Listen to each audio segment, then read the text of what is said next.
প্রখ্যাত নাট্যকার গিরিশচন্দ্র ঘোষ ঠাকুরকে অবতার জ্ঞানে পুজো করতেন। ঠাকুরের প্রতি তার শ্রদ্ধা ও ভক্তি ছিল অসীম। এবং শুধু ঠাকুর কেন, ঠাকুরের ভক্তদের, বিশেষ করে ত্যাগী ভক্তদের প্রতি গিরিশবাবুর ছিল প্রচণ্ড বিশ্বাস ও ভালোবাসা। একবার স্বামীজি তখন লন্ডনে, একটি পত্রিকায় সেই সময় স্বামীজিকে নিয়ে একটি কুৎসা রটানো হয়।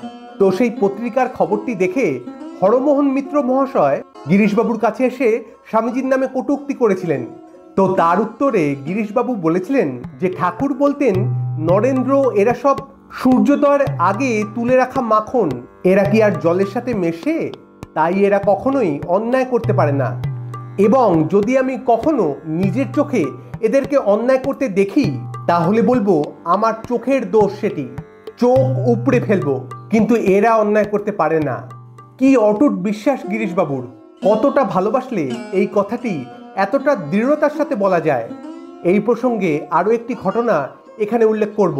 ঠাকুর তখন গলার রোগে ভুগছেন, কাশীপুরে রয়েছেন। এবং আমরা জানি যে ঠাকুরের ত্যাগী ভক্তরা সেই সময় ঘর সংসার ত্যাগ করে ঠাকুরের কাছে কাশীপুরে চলে এসেছিলেন ঠাকুরের সেবা করবেন বলে। কিন্তু এই সমস্ত প্রক্রিয়ার তো একটা খরচ আছে। এই ঠাকুরের চিকিৎসা, যে সমস্ত ভক্তরা রয়েছেন তাদের খাওয়া এবং অন্যান্য খরচ, বাড়ি ভাড়া ইত্যাদি তো খরচ রয়েছেই।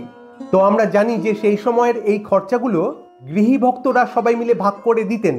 এই গৃহী ভক্তদের কিছু জনের মধ্যে একটি সংশয় দেখা দিল। তাদের মনে হতে লাগলো তারা যে টাকাটা পাঠান সেই টাকার একাংশ অসৎ উপায় খেয়াল খুশি মতন খরচ করা হচ্ছে। কিন্তু এর তো কোনো প্রমাণ ছিল না, তাদের মনে হলো।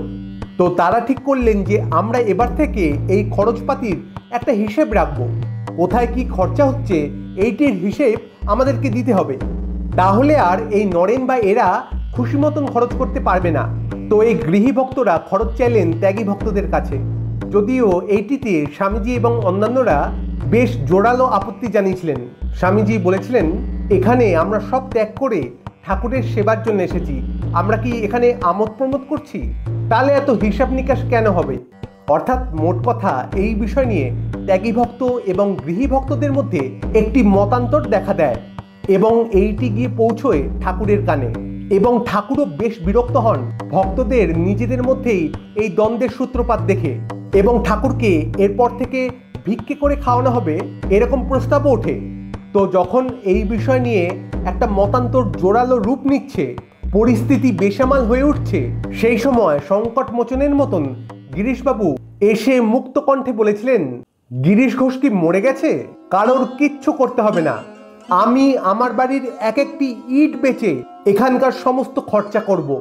কি অসীম ভালোবাসা ঠাকুরের প্রতি, যে বাড়ি বিক্রি করে ঠাকুরের সেবা করবেন এমনটা ভেবেছেন। যদিও পরে সেটি করতে হয়নি। ওই সাময়িকভাবে গৃহী ভক্তদের মনের মধ্যে যে সংশয়ের আবির্ভাব হয়েছিল তা দ্রুত চলে যায়, তারা তাদের ভুল বুঝতে পারে। কিন্তু বাস্তবে না করলেও এইটি যে ভেবেছেন, এই যে জোর, এই যে ভালোবাসা, সেটি আর কজনের থাকে। এবং শুধু যে গুরুর সেবা করার খরচ মেটাবেন এমনটা বলছেন তা নয়, বলছেন এখানকার সমস্ত খরচ মেটাবো। অর্থাৎ গুরুর সাথে সাথে গুরুর যে সমস্ত ত্যাগী ভক্তরা এখানে আছেন তাদের খরচও নির্দ্বিধায় নিজের ঘাড়ে তুলে নিতে চাইলেন গিরিশবাবু। ধন্য গিরিশবাবু, ধন্য তার ভক্তি, ধন্য তার ভালোবাসা। আজ এটুকুই। আবার দেখা হবে অন্য কোনো ভিডিওতে। ভালো থাকবেন, সুস্থ থাকবেন। ধন্যবাদ। জয় ঠাকুর।